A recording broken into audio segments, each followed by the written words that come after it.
I mean, land grabbing is probably the most egregious and maybe the one that, that's grabbed the most headlines.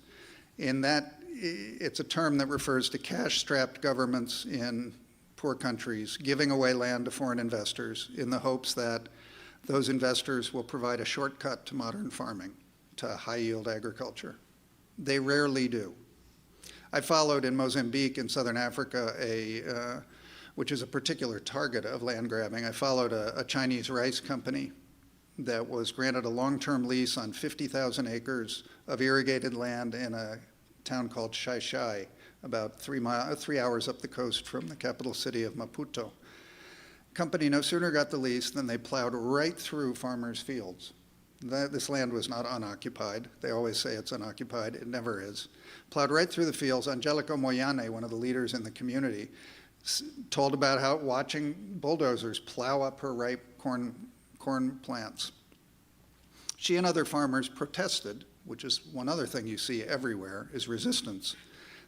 And they actually forced the company to withdraw from many of those lands that they'd taken.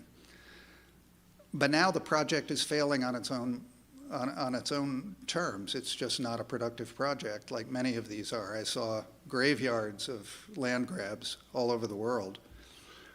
And that leaves the lands undeveloped again and off limits to the local producers. So what do the farmers want, I asked. You would be surprised how rarely anybody asks farmers, what do you want? I ask people all the time, well, what do you want? In this case, they said, one leader told me, just give all the land back to the communities. Like, duh, this is what we want.